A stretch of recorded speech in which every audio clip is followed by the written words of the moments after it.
O perdão é a expressão máxima do amor. Olá, uma pequena reflexão acerca do Evangelho desta quinta-feira. Não te digo até 7 vezes, tu deves perdoar mais até 70 vezes 7. Estamos na última parte do quarto discurso de Jesus sobre a vida comunitária no Evangelho de Mateus, capítulo 18. Na passagem do Evangelho de hoje, Jesus enfatiza a importância do mútuo perdão para que a convivência subsista e o reino de Deus se realize na terra. Um dos maiores desafios para qualquer tipo de convivência, como também na comunidade de Mateus, é o perdão.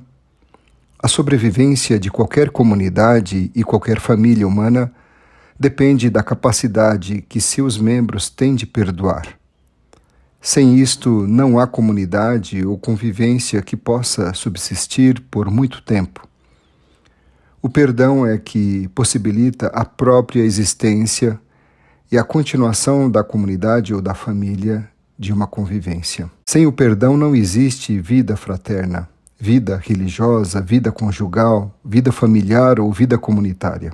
Para aprender a amar verdadeiramente, o cristão tem que aprender a perdoar, vivendo o Espírito de Deus que não se cansa de nos perdoar. Por isso, perdoar não é somente dever moral, e sim o eco da consciência de ter sido perdoado por Deus. Assim chega a ser uma espécie de virtude teologal que prolonga o perdão dado por Deus a mim. Perdoai-nos as nossas ofensas, assim como nós perdoamos a quem nos tem ofendido. Assim rezamos no Pai Nosso. Neste sentido, perdoar o próximo é sinal da plenitude e da eficácia do perdão de Deus recebido. Para pedir o perdão a Deus, tenho que aprender a perdoar o outro. Até quantas vezes devo perdoar? Os judeus diziam que o máximo de vezes a perdoar era 4 vezes, e quem perdoava 7 vezes já era considerado santo. Pedro é generoso porque ele eleva o número para 7 pensando chegar ao ideal de Jesus.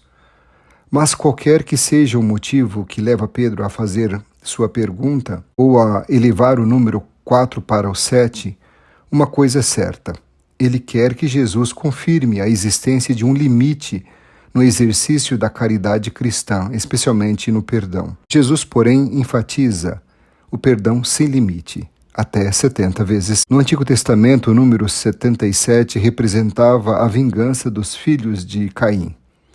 O que tem por trás da afirmação de Jesus é o da misericórdia, o Deus da misericórdia. E Jesus quer nos levar à consciência primordial sobre a razão de nossa existência. Sim, Jesus quer nos relembrar de que no início era a misericórdia. Fomos criados por um gesto misericordioso, fomos feitos por mãos misericordiosas, fomos idealizados por uma mente misericordiosa e fomos gerados pelo ventre misericordioso, até porque misericórdia no Antigo Testamento significa seio materno. É rahamim, que se traduz para o português misericórdia, que deriva do latim miseris, miserável, mais cor, coração, mais dare, o verbo dar. Misericórdia significa dar o coração aos miseráveis.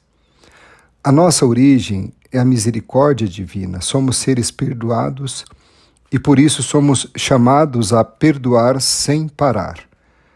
Se esta é a nossa origem, o perdão não é mais uma realidade ocasional da qual temos necessidade de vez em quando. Se a misericórdia existe desde o princípio, ela ainda agora é fonte de vida e da graça da qual temos necessidade continuamente e que constantemente está agindo em nós para nos reconciliar.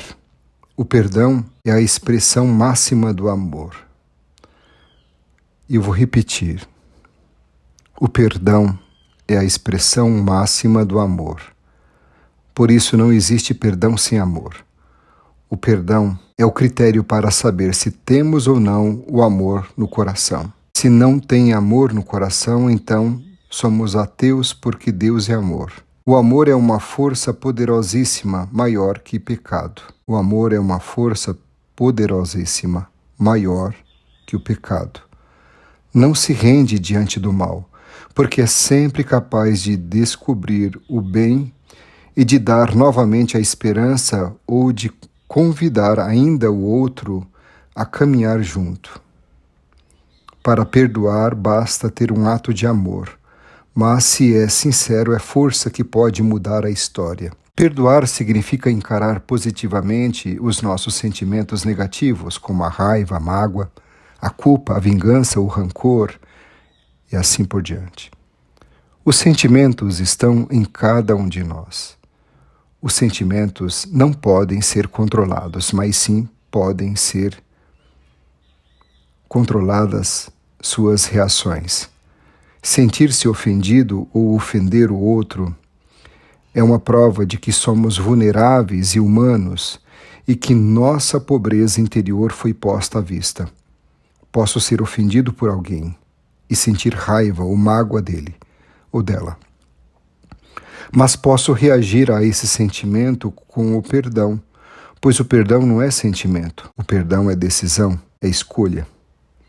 Quando a raiva e outros sentimentos negativos não se libertam, costumam manifestar-se em forma de medo, isolamento, autodepreciação, fúria, depressão, comportamentos agressivos, falta de concentração no trabalho, incapacidade para relações emocionais íntimas.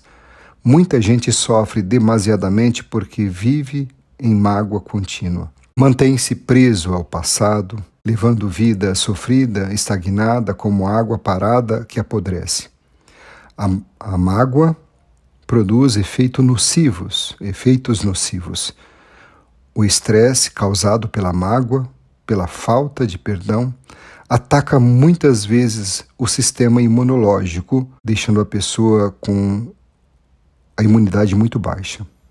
Assim se pode explicar a origem de muitas doenças, tais como artrite, arteriosclerose, doenças cardiovasculares, diabetes, etc. Entre as melhores estratégias contra os efeitos múltiplos do ressentimento é a prática habitual do perdão no dia a dia. Muitas vezes acontece que o que nos perturba não é o que acontece, mas o modo de ver o que acontece. Não o fato em si, mas a interpretação que é dada a esse fato.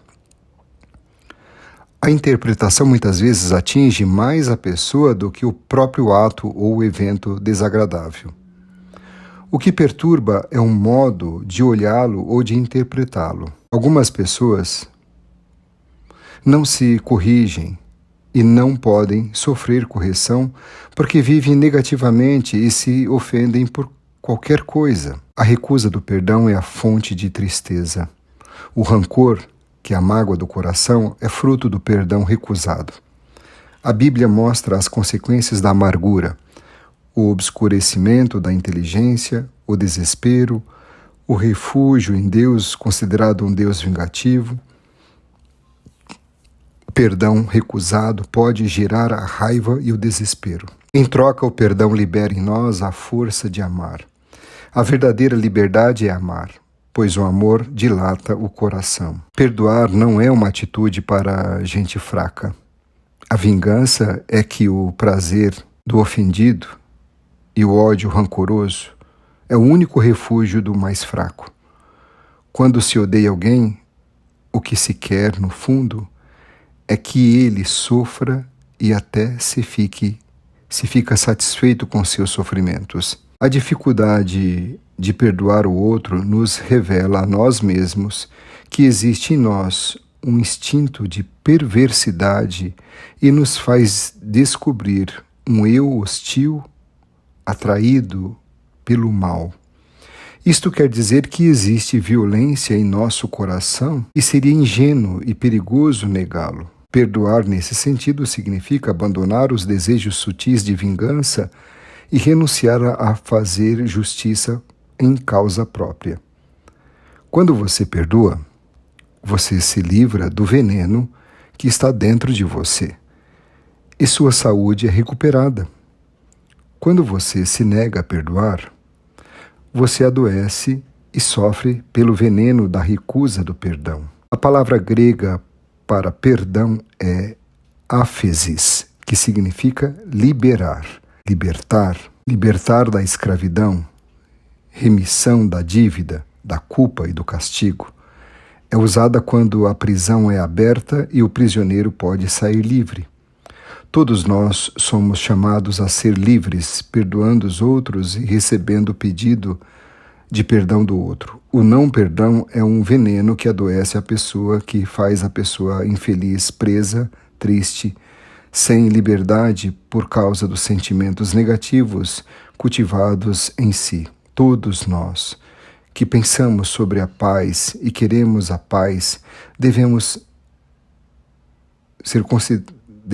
considerar seriamente esse apelo para perdoar. É um apelo à mudança, a não mais sermos controlados por nossas mágoas e medos, nossos sentimentos de vingança e ressentimentos. Quereis ser feliz por um instante? Vingai-vos. Quereis ser felizes para sempre? Perdoai. Deixemos hoje as seguintes interrogações que podem complementar a interrogação de Pedro. Eu, em relação aos outros no perdão. Quantas vezes eu tenho que perdoar os outros quando o outro me ofendeu?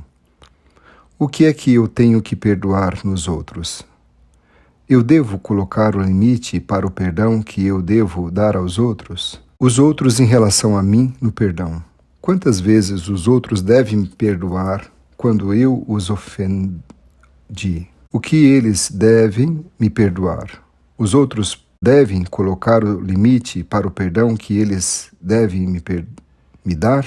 Eu e a oração do Pai Nosso. No Pai Nosso rezamos: perdoai-nos as nossas ofensas, assim como nós perdoamos a quem nos tem ofendido.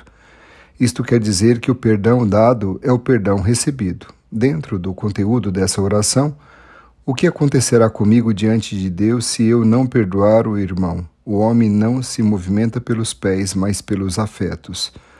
Até os próprios pés ele move por afetos, dizia Santo Agostinho. O afeto nos move a perdoarmos o outro. Perdoar não muda o passado, mas engrandece o presente e o futuro. A palavra de Deus neste dia nos chama a vivermos no estado de mútuo perdão até o fim da vida neste mundo, pois até o fim da vida ninguém está isento de cometer pecado, erros, ofensas e assim por diante. Não te digo até 7 vezes, mas até 70 vezes 7. Você deve perdoar o seu irmão. É o recado deixado por Jesus para cada um de nós como cristãos. Porém, devemos atender bem o pensamento e entender bem esse pensamento de Jesus.